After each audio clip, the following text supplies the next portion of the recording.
What's up, you beautiful people? Welcome back to the podcast. Today, let's talk about something that is boring, but it will help you grow your business from $10,000 a month to $100,000 a month. And this is where I see most entrepreneurs, like this is the badlands of entrepreneurship. This is where most people get stuck. It's actually quite easy to get to 10K a month. It is maybe even pretty easy to get to 20K a month. But then once you're at about $300,000 a year in top line revenue, there is this big gap that occurs to get to $1 million a year, because the thing that got you here isn't going to get you there. You have to start playing the game slightly differently. So I'm going to give you 5 things, 5 areas, 5 levers that you can pull that will help you quickly and painlessly scale from 10K to 100K a month. So let's get into it. Number 1 is that you have to develop a new level of calendar discipline. When it's just you in the beginning and you're wearing all the different hats, there's so many different things to do. Honestly, pushing any ball forward at that point is better than nothing, right? Like you work on marketing for a little bit, you work on sales a little bit, you work on the offer a little bit. Any of that stuff is going to pay dividends because you didn't have anything to show for it before that moment, right? When you start at zero, everything moving forward is a positive. So in the beginning, you don't really have to have a lot of calendar discipline, but as you start to scale from 20, 30, 40, 50K, you have to get more and more precise in where you're spending your time and what levers you're pulling with that time, because you only have so much. And suddenly it's like, what is the constraint, the thing that's holding you back, that with the limited amount of time and energy that you have to pour towards solving a problem, which is the one that would actually have the biggest dividends. That's how you have to start thinking. And so the first thing that you need to be thinking about is time blocking your day, because life has this interesting way of not prioritizing the important, but rather prioritizing the urgent. So the thing that's the loudest tends to get the most attention, right? The squeaky wheel gets the grease. And yet that squeaky wheel might not be the most important thing. And in the course of building a business, you're going to get caught into the trap of just always dealing with squeaky wheels, unless you take the time to sit down and have a priority management system that allows you to look at all the different things that are on your plate, rank order them, and say, this is the most important, and then actually put it on the calendar. Because the truth is, you either own your calendar or it owns you. And if you don't fill up your calendar and tell your time where you want it to go, then the world is going to do it for you. And I promise that they're going to prioritize their outcomes more than prioritizing your outcomes to help you get towards your goals. So you need to be the one that takes ownership of that and sits down every single night before going to bed to time block your day. This is called defining what it looks like to win the day. You're setting the parameters and say, if I do this at 8 to 9, and then this from 9 to 10, and this from 10 to 11, I execute this schedule, it's going to be a freaking phenomenal day. A couple things, just high-level ideas here I want you to be thinking about is the idea of, 1, prioritizing deep work first thing in the morning. That is, the deep work is the stuff that only you can do. It's the really highly valuable creative work that only you can do within the business. You can't really delegate it. And if for whatever reason, it's the most important work, but it's rarely the most urgent. And so you should be doing this work, but it always gets pushed to the end of the day when you're the most tired, and then it gets kicked to the next day and the next day and the next day. Instead, I want you to pull the deep work first thing in the day, tackle, fight the dragon first, get that done, and then go into all the minutia of building the business after that, all the admin, all the meetings and everything. So really separate your calendar into maker time in the morning and then manager time in the afternoon. Don't start your day with meetings and whatnot, because nothing great has ever come out of a meeting, right? Great things come out of the mind of individuals, and we get together in meetings to coordinate the actions of those individuals. But it doesn't do us any good to coordinate the actions of the individuals if there's been no work that's been done up to that point. So calendar discipline is number 1. Number 2 is you have to start thinking about standard operating procedures. You have to have a way of systematizing the business so that you can bring other people into it and they can execute the steps to get the result. If you can't build the systems, then you are constantly going to be the one that's having to do all the work. My rule of thumb is a simple idea called DRY. Do not repeat yourself. So what you're going to do is do it once, document it, and then delegate it. And the way that you do this, do it once, is any task that is recurring, you just turn on a Loom video, you just screen record yourself talking through that activity as you do it. Then take that Loom video, put it through ChatGPT with the transcript and say, turn this into a checklist, into an outline, right? They put it into an outline. Cool. Now you've done the thing, you've documented the thing. Now we need to delegate the thing, hand it to somebody else. You give them the checklist, you give them the video, you walk them through how to do the thing. And then you say, okay, now you record the video and you create the checklist. And now that's the living, breathing document. And just like that, you have created an SOP and you've delegated it to the next person on the team. Now, if you don't have anybody else on the team right now, then all of that's just going to happen, you doing it.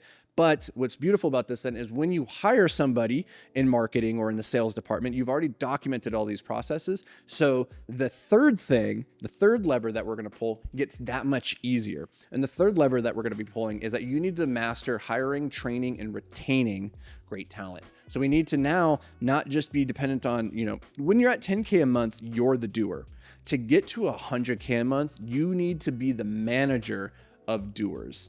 And that's a very different mindset. And the way that you get people to do the thing is you actually have something for them to do rather than having them come in and just say, you figure it out for yourself. So the time that you put in at the front end, documenting everything is going to make it so much easier when you find the rock stars, you get them onto the team, you hand them the system, and you don't have to hold their hand to get them up to speed. Now, the first hires that you should be making are the ones that are going to buy back the most of your time, the most valuable amount of your time. So the mistake I see a lot of people make is their first hires, they bring in somebody that's too high level and they're charging too much. So they're like, oh, I need a CMO, a chief marketing officer, a sales manager. And it's like, no, that's like a $150,000, $200,000 a year job, right? That's $150 an hour work, right? No, what you need to do is you need to bring in somebody who can take the $25 to $50 an hour work off of your plate. Those like the emails, the scheduling, the cooking, laundry, cleaning, all of those things.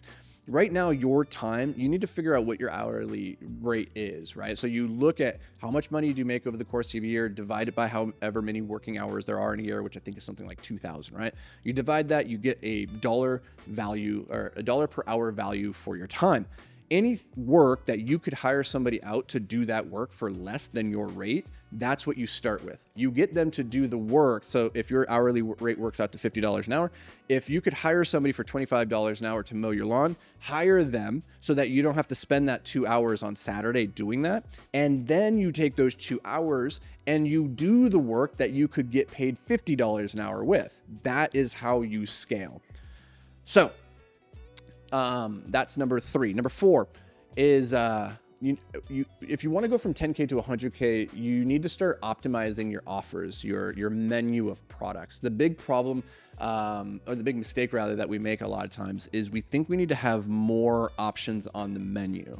And so you get to 10K or 20K a month and you're like, oh, sweet. I guess if I want to get to 40K, I should add a new product, a new course, a new service, a new thing. And next thing you know, you have 12 different things that are all doing 10K a month. And I'm telling you, like, you're going to get to 100K a month that way, but you're going to hate the business that you've built because it is just so administratively complex and it's killing your margins. And so what I generally recommend is that you have one core offer that you optimize to get to $1 million a year. And until you get to that $1 million, you don't need to have too many other offers around that. What I would say is you have one core offer, you have one premium offer that's like the same, it's the core offer, but with a bit more. And then you have one basic ass bitch offer that really just serves as an anchoring point, because you have your cheap offer, your middle offer, which is your core offer, and then you have your premium. This is all pricing psychology to help somebody make the decision in the middle at the core. That's the one that you really want people to be going for. So we need to optimize that offer for margins, for deliverability, lifetime value. Make it simple. I'm telling you, simple scales, fancy fails. Do not get overcomplicated. Do not have a menu of like 8, 9 different options. 3 good offers is all you need to get to $1 million. You just need to make them better. And last but not least is as you go from 10K to 100K, in the beginning, you can keep everything more or less in your head, right? Like you kind of know how many leads are coming in. You know how many social media posts went out this week. You know how many follow-ups that you had with customers. You know all that stuff. It's small enough and you have your fingers in all the different pies. You can keep your fingers on the pulse. As you start to scale, though, and you have people who are now responsible for outcomes, you get more detached and removed from the day-to-day inputs of those departments. And so you start to lose a sense for how many leads were there, how many conversions did I have off of those leads, right? So now you need to start introducing weekly scorecards and metrics that you can measure within those individual departments to keep track of, are we actually moving in the right direction? So you have to learn how to, I would equate this to, in the beginning, you're flying the plane. So you can just look out the window, you can look at your instruments and know exactly what's going on.